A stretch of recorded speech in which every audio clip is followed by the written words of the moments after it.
감사합니다. 우리 오늘 옆 사람과 인사 나눌 때 시편 39편 7절 말씀 가지고 우리의 인생의 소망은 오직 주께 있습니다. 이렇게 인사 나누겠습니다.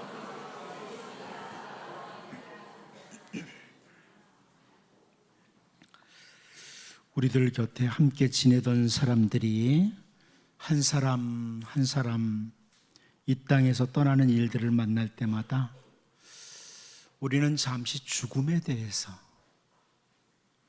그리고 죽음 후에 일어날 일에 대해서 생각을 해봅니다. 그런데 조금만 시간이 지나면 우리는 죽음에 대해서 아주 까마득하게 잊고 마치 앞으로 한 수백 년은 더 살 것 같은 그런 생각을 하고 그냥 살아갑니다. 인생을 사는 동안에 큰 고난의 시간을 통과했던 욥이라는 사람을 우리가 잘 알죠. 그 욥이 고난 중에 고백했던 내용이 있습니다. 욥기 14장 7절에서 9절 말씀을 보면, 나무는 희망이 있나니 찍힐지라도 다시 움이 나서 연한 가지가 끊이지 아니하며 그 뿌리가 땅에서 늙고 줄기가 흙에서 죽을지라도 물기운에 움이 돋고 가지가 뻗어서 새로 심은 것과 같거니와, 이렇게 표현합니다. 나무에 대한 설명입니다. 공동번역이 이렇게 번역해 주었습니다. 나무는 그래도 희망이 있습니다. 찍혀도 다시 피어나 움이 거듭거듭 돋아납니다. 뿌리가 땅속에서 늙고 줄기가 흙 속에서 죽었다가도 물기만 맡으면 움이 다시 돋아 어린 나무처럼 가지를 뻗습니다. 나무를 바라보면서 하는 말이죠. 마치 죽은 것 같다가도 다시 푸르름을 보이는 나무를 욥이 바라본 거예요. 그러고 나서 이어서 욥이 욥기 14장 10절 다음 절에서 뭐라고 그러냐면, 장정이라도 죽으면 소멸되나니 인생이 숨을 거두면 그가 어디 있느냐, 이렇게 표현을 합니다. 다시 공동번역은 이렇게 번역했습니다. 그러나 사람은 제 아무리 대장부라도 죽으면 별 수 없고 숨만 지면 그만입니다. 나무와 사람, 이 두 관계를 본 거죠. 우리는 이 땅에 두 번 살지 못하는 인생입니다. 한 번으로 끝나는 인생이라 이것을 욥도 그렇게 표현하는 거죠. 제가 이렇게 성경에 나오는 인물들 가운데 그래도 죽음에 대해서 많이 생각했던 또 한 사람을 꼽는다면 다윗입니다. 다윗은 하나님께 시편 39편 4절에서 이런 기도를 드리죠. 여호와여, 나의 종말과 연한이 언제까지인지 알게 하사 내가 나의 연약함을 알게 하소서. 새번역 성경이 이렇게 번역해 주었습니다. 주님 알려주십시오. 내 인생의 끝이 언제입니까? 내가 얼마나 더 살 수 있습니까? 나의 일생이 얼마나 덧없이 지나가는 것인지를 말씀해 주십시오. 이렇게 기도를 한 거죠. 누구도 예측하기 힘든 나의 인생의 끝이 언제인가? 내 인생의 끝은 언제일까? 그리고 나도 자주 잊어버리고 살아가는데 우리에게 주어진 이 일생, 한 번 사는 이 생애가 얼마나 덧없이 지나가는지를 좀 생각할 수 있도록 깨닫게 해달라, 말씀해달라. 이게 다윗의 기도였습니다. 다윗은 자기 주변에 수많은 사람들이 잠시 있다가 떠나가는 것을 바라보면서 다음 절 시편 39절 편 5절에서 이렇게 고백을 합니다. 주께서 나의 날을 한 뼘 길이만큼 되게 하시매 나의 일생이 주 앞에는 없는 것 같사오니 사람은 그가 든든히 서 있는 때에도 진실로 모두가 허사뿐이니이다. 이렇게 기도합니다. 이런 고백을 해요. 인생이 이렇습니다. 다시 이거 새번역 성경을 좀 더 쉽게 번역을 해줬는데요. 주님께서 나에게 한 뼘 길이밖에 안 되는 날을 주셨으니 내 일생이 주님 앞에서는 없는 것이나 같습니다. 진실로 모든 것은 헛되고 인생의 전성기조차도 한낱 입김에 지나지 않습니다. 우리네 인생이 정말 짧다, 정말 짧다. 그리고 헤벨과 같다. 입김과 같다. 참 허무하다. 이렇게 다윗이 고백을 합니다. 우리 모두의 모습입니다. 한 번 사는 인생, 잠시 있다 떠나는 인생이 바로 우리들입니다. 그런데 오늘 본문을 통해서 그 한 시대에 유다라는 나라의 왕이라고 하는 귀한 자리에 머물렀던 그 유다의 아마샤 왕이 죽음을 맞이하는 부분, 이 부분을 저는 보면서 우리를 좀 돌아볼 수 있는, 우리에게 주어진 한 번 사는 이 인생 어떻게 살 것인가를 다짐하는 이런 시간이 되도록 본문을 통해 다시 한번 우리를 돌아보는 은혜가 있기를 원합니다. 첫 번째로 저는 오늘 본문에서 침묵의 생존 기간을 봅니다. 침묵의 생존 기간이라.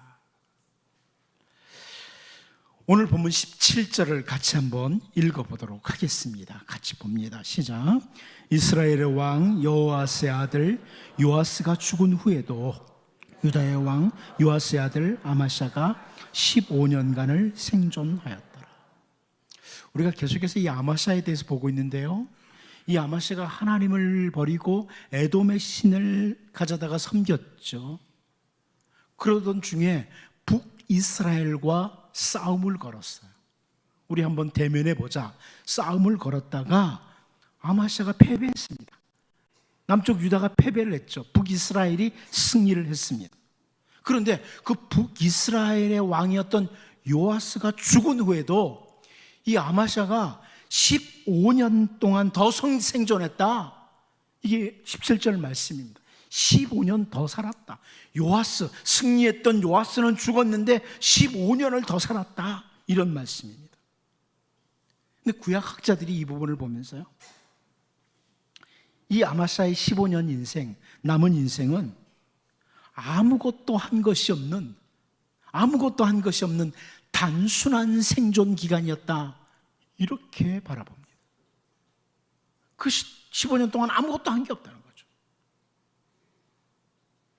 요아스에게 패배한 후에 하나님 앞에 잘못을 뉘우치거나 하나님 잘못했습니다, 이걸 뉘우치거나, 아니면 자기 힘으로 한번 다시 일어서 보려고 뭔가 몸부림을 쳐보거나 이런 것도 없이 아무것도 하지 않은 상태로 15년을 더 생존했을 뿐이다. 15년을. 여러분, 이 아마샤는 25살의 왕이 됐습니다. 그리고 29년 동안 왕위의 자리에 있었습니다. 합하면 54년을 살았던 사람이에요. 그런데 하나님이 주신 그 귀한 자리에서 15년을 잠잠히 허비하고 보냈다. 특별히 왕으로서 있었던 기간은 29년이에요. 그런데 그 29년 중에 절반 이상 15년을 그 귀중한 자리에서 아무것도 한 것이 없이 침묵 속에 보냈다. 이런 말씀입니다. 물론 이 아마샤 왕의 앞부분의 삶도 마찬가지였죠. 에돔과 싸워서 이긴 후에 에돔의 신을 들여와서 자신과 백성들로 하여금 범죄하도록 했던 그런 시간을 살았어요. 여러분, 우리에게 주어진 이 삶의 시간들, 한 번 사는 삶의 시간들, 우리에게 주어진 이 귀중한 삶의 자리에서 악을 행하고 죄를 짓는 것 당연히 해서는 안 되겠지만, 이 아마샤의 15년처럼 아무것도 행하지 않고 침묵으로 잠잠히 보내는 것 역시 인생 한 번 주어진 기회를 너무나 아깝게 보내는 악한 일입니다. 하나님께서 아마샤로 하여금 왕의 자리를 허락하시면서 그 왕의 자리에서 전반기에 그 14년 동안 행한 것처럼 에돔의 신이나 들여와서 자신과 백성들로 하여금 죄를 짓도록 하는 일을 원하시지도 않으셨지만, 동시에 그가 왕으로서의 후반기인 15년 동안 모습처럼 아무것도 하지 않는 채 잠잠히 지내기를 원하시는 것도 아니십니다. 우리가 악으로 지내는 것도 원하시지 않지만 아무것도 하지 않은 채 잠잠히 있는 것도 하나님은 원하지 않으십니다. 여러분, 빌립보서 3장 13절에서 바울이 뒤에 있는 것은 잊어버리고 앞에 있는 것을 잡으려고, 이런 표현. 내가 뒤에 있는 것은 잊어버리고 앞에 있는 것을 잡으려고 표대를 향해서 내가 달려간다, 이런 표현을 하죠. 바울의 모습이에요. 과거에 내가 잘못 살았던 모습, 혹은 과거에 내가 잘 살았던 모습, 이거 붙들고 있지 않겠다는 거예요. 이거 다 잊어버리겠다, 주님께 맡기겠다. 여러분, 사람들 중에는 과거에 매여 있는 사람들이 있어요. 과거에게 꽉 잡혀서 내가 옛날에 열심히 했어, 이런 사람이 있고요. 어떤 사람은 과거에 실패한 것 때문에 좌절과 낙심 속에 그냥 이렇게 지낼 수도 있습니다. 그런데 바울은 그렇게 하지 않습니다. 뒤에 것, 과거는 주님께 다 맡긴다. 그리고 오늘 이 자리에서 표대를 향해서 최선을 향해 달려간다. 뒤에 것에 대한 평가는 주님께 맡기는 거예요. 잘 살았던 잘못 살았던 그것은 주님께 맡고 오늘 내게 주어진 이 자리에서 새로운 시대를 시작한다. 이게 바로 바울의 자세죠. 그런데 오늘 본문에서 우리는요, 이 아마시아가 과거에도 실패했는데 그냥 거쩌면 거기에 매여 있는 거예요. 그래서 계속해서 15년을 침묵 속에 지내는 거예요.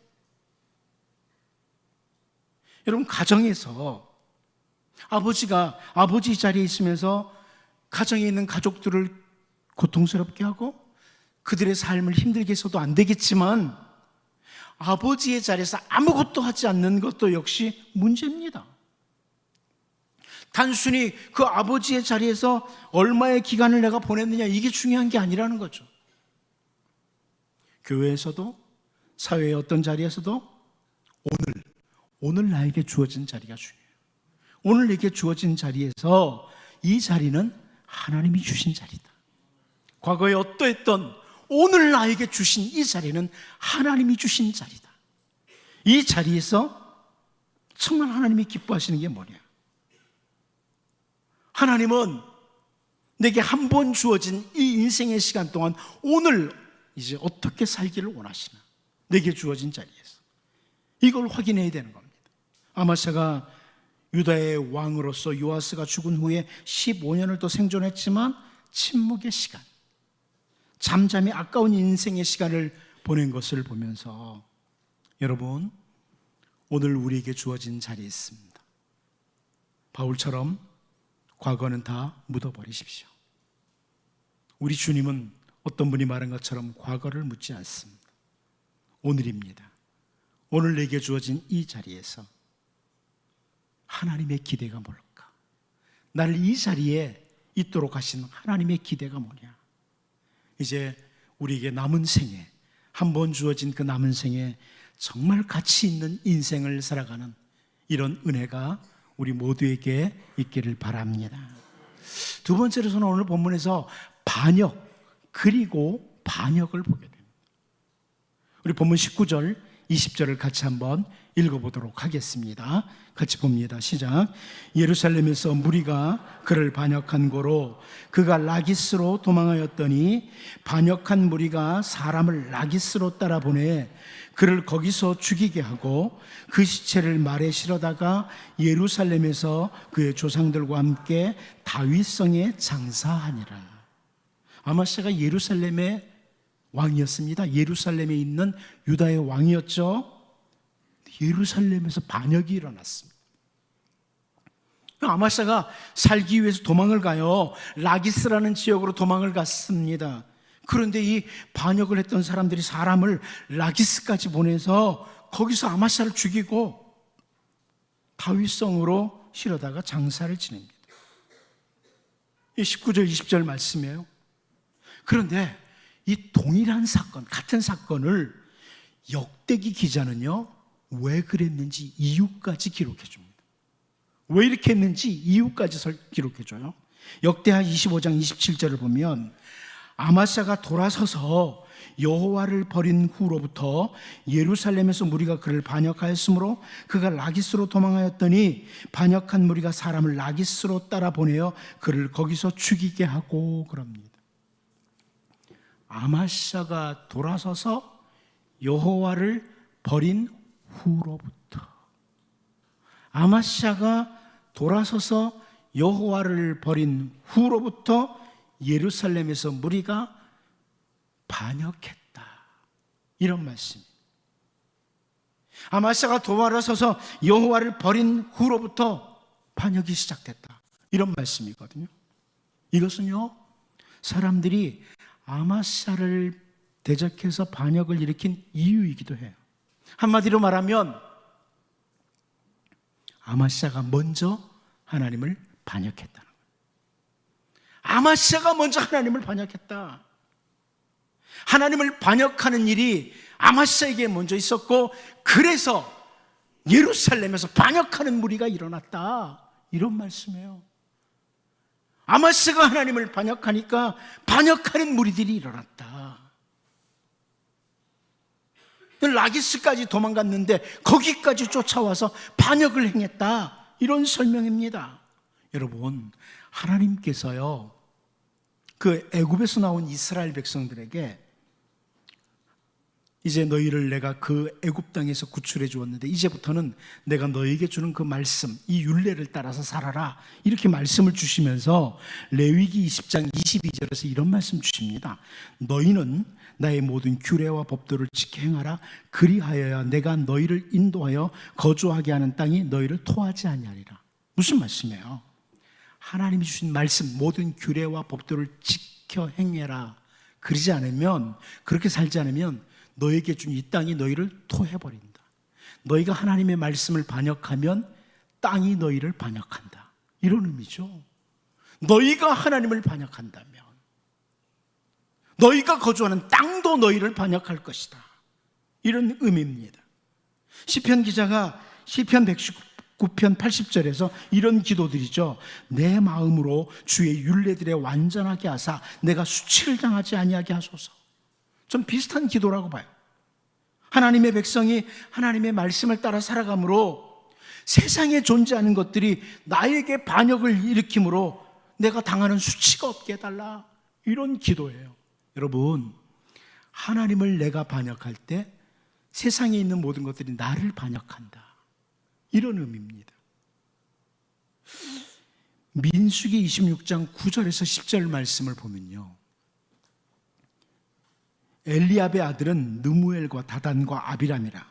이 다단과 아비람은 회중 가운데서 부름을 받은 자들이니 고라의 무리에 들어가서 모세와 아론을 거슬러 여호와께 반역할 때에 땅이 그 입을 벌려서 그 무리와 고라를 삼키매 그들이 죽었고 당시에 불이 250명을 삼켜 징표가 되게 하였으나, 이런 표현이 나옵니다.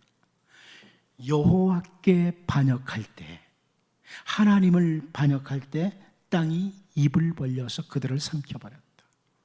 하나님을 반역할 때 땅이 입을 벌렸다. 우리가 주목해야 될 부분이죠.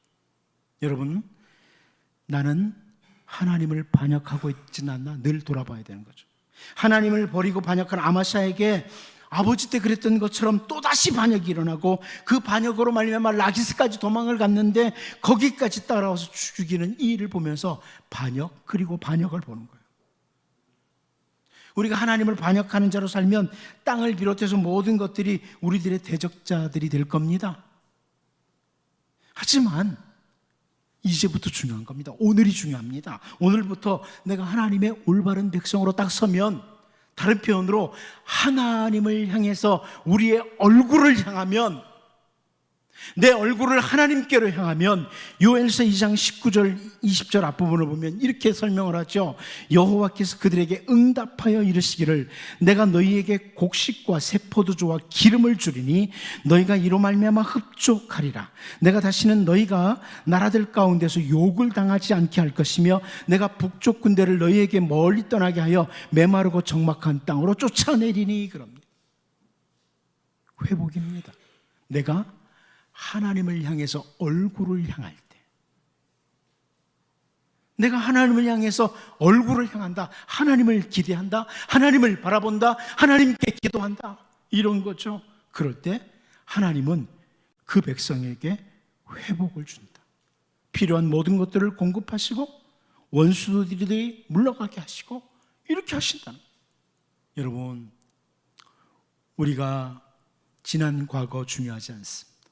오늘부터 하나님께로 얼굴을 향하시기를 바랍니다. 여러분, 얼굴을 하나님께 향하시면, 오늘 우리에게 주어진 자리에서 하나님께 얼굴을 향하시면 하나님이 여러분의 모든 땅과 여러분이 머무는 모든 영역에서 회복을 주실 겁니다. 오늘 본문에서 하나님을 반역하고 반역하는 삶에서 돌아서지 않았던 아마샤에게 반역이 일어나고 반역으로 말미암아 죽임을 당하는 거 보면서, 여러분, 우리 한 번 사는 인생입니다. 한 번 사는 인생, 나는 이제 하나님을 반역하지 않겠다. 하나님께로 얼굴을 향하겠다. 하나님만 바라보겠다. 이러므로 선지자 요엘이 선포했던 것처럼 하나님의 이 풍성한 은혜가, 평강을 주시며 풍성함을 주시는 하나님의 은혜가 여러분 모두에게, 여러분 가정에 충만하게 임하기를 바랍니다. 마지막 한 가지 더 봅니다. 장사 지낸 후라는 겁니다. 장사 지낸 후라. 우리 본문 20절을 먼저 보겠습니다. 같이 봅니다. 시작. 그 시체를 말에 실어다가 예루살렘에서 그의 조상들과 함께 다윗성에 장사하니라. 반역을 일으킨 사람들이 그 아마샤를 말에 실어다가 다윗성에 장사를 지냈다는 거예요. 이미 아마샤는 장사 지냈습니다. 그리고 21절을 보면 유다 온 백성이 아사랴를 그의 아버지 아마샤를 대신하여 왕으로 삼으니 그때 그의 나이가 16세라 그럽니다. 자, 여기 아사랴라는 사람이 있습니다. 아마샤는 반역으로 죽었고 장사 지냈으니까 이제 대신해서 왕이 세워지는데 아사랴가 왕으로 세워집니다. 여러분, 아사랴 다른 이름 아시죠? 우시아입니다. 우시아, 아사랴, 우시아 같은 이름입니다. 표기하는, 히브리어는 이 표기하는 것에 따라서 조금 다르게 읽을 수 있는, 이래서 이렇게 두 가지로 이렇게 나타납니다만 아사랴와 우시아는 같은 사람입니다. 혹은 학자들은 아사랴는 이제 전에 이름, 뒤에는 우시아 이렇게 바뀌었다 이렇게 말하기도 하지만 아무튼 같은 사람입니다. 16세의 왕이 됩니다. 그런데 우리가 정말 주목해야 될 것은, 자, 아마샤 장사했어요. 아사랴가 왕이 됐어요. 근데 22절입니다. 22절 같이 한번 읽어봅니다. 시작. 아마샤가 그의 조상들과 함께 잔 후에 아사랴가 엘랏을 건축하여 유다에 복귀시켰더라. 저는 이 부분을 보면서 이 열왕기서를 기록한 기자가 굳이 이거 기록해야 되나? 왜 이것을 기록했을까? 이 부분에 깊이 주목을 해보았습니다. 아마샤가 그의 조상들과 함께 잔 후에, 여러분 이 부분 빼놓고 뒷부분만 보실까요? 아사랴가 엘랏을 건축하여 유다에 복귀시켰더라. 문제 있나요? 문제 없어요. 아마샤 죽었고 아사랴가 왕이 됐고, 이게 21절까지예요. 22절에서 굳이 이 부분 안 써놔도요, 그 아마샤의 아들 아사랴가 엘랏을 건축해서 유다에 복귀시켰다, 충분히 이해가 돼요. 그런데 열왕기 기자는 의도적으로 아마샤가 그의 조상들과 함께 잔 후에 이럽니다. 아마샤가 잔 후에, 아마샤가 장사된 후에 이런 말이거든요. 여기 엘랏이라고 하는 지역은 아카마만에 있는 아주 중요한 항구 중에 하나입니다. 그래서 그 지역의 모든 나라들이 탐을 내는 좋은 땅이었습니다. 아주 좋은 위치의 땅이었다. 우리나라가 지정학적으로 상당히 귀중한 자리 있잖아요. 좋은 자리에. 그러니까 자꾸 탐을 내잖아요. 그것처럼 이 엘랏이라는 땅이 굉장히 좋은 땅이었습니다. 그래서 주변의 여러 나라들이 이 땅을 탐을 내요. 그런데 이 22절을 가만히 히브리어 성경으로 보면 이 엘랏을 차지하고 유다에 복귀시켰다, 이 표현을 가만히 보면요, 아주 기쁨으로 엘랏에 건축을 하고 유다에 귀속시켰다, 이런 의미예요. 근데 그 일이 여기 열왕기 기자가 굳이 아마샤가 그의 조상들과 함께 잔 후에 이렇게 표현을 해요. 왜 이렇게 언급을 할까요? 우리는 먼저 아마샤를 생각해 보죠.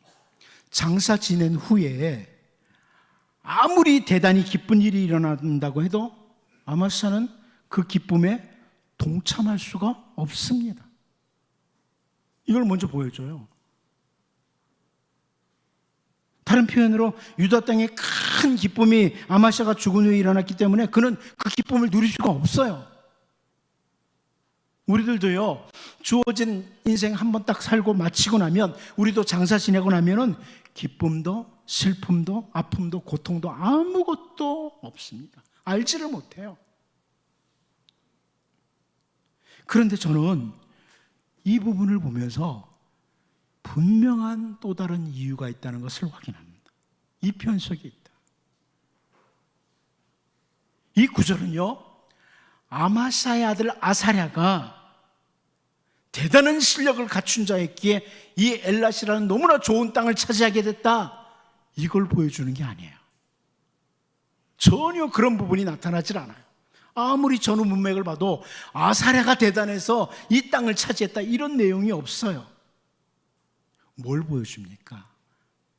하나님은요, 우리 하나님이에요. 하나님은 택한 백성들에게 좀 더 좋은 것, 좀 더 좋은 땅을 주시기를 원하시는 분이라는 거예요. 그걸 보여주는 거예요. 하나님은 사실 좀 더 좋은 걸 주시기를 원하셔요. 그런 분이다. 우리가 앞부분 7절에서, 제가 무슨 말씀드리냐면, 앞부분 7절에서 아마샤가 소금 골짜기에서 에돔 사람 10,000명을 죽이고 또 전쟁을 하여 셀라를 취하고 이름을 욕드엘이라 하였더니 오늘까지 그러하니라 그럽니다. 사실 이 아마샤 이 전쟁하러 나갈 때 자신 없었습니다. 그래서 북이스라엘에서 용병 샀었어요, 돈 주고.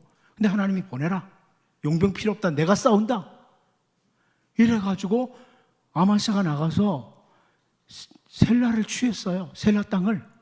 그러니까 하나님은 아마샤를 위해서 땅을 주신 분이에요, 이미.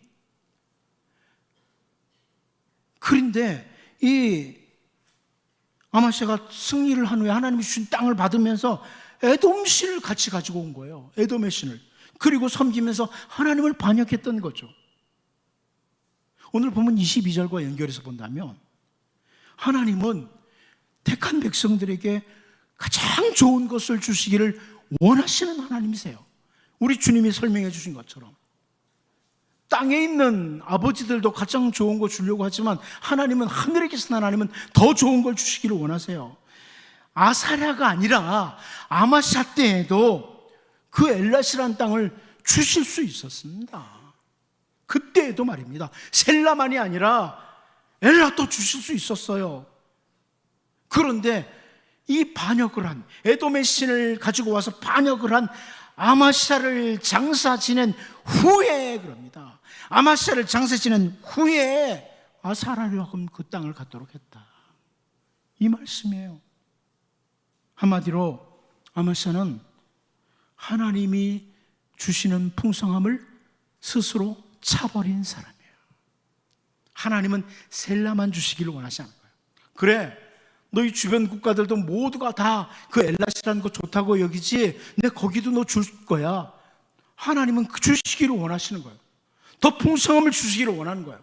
그런데 에돔 신을 가지고 와서, 기껏 땅, 셀라 땅 주니까 에돔 신 가지고 와서 그거 섬기는 거예요. 그러니까 야, 너에게 더 줘봤자 손해만 나겠다, 야, 이렇게 하시는 거죠.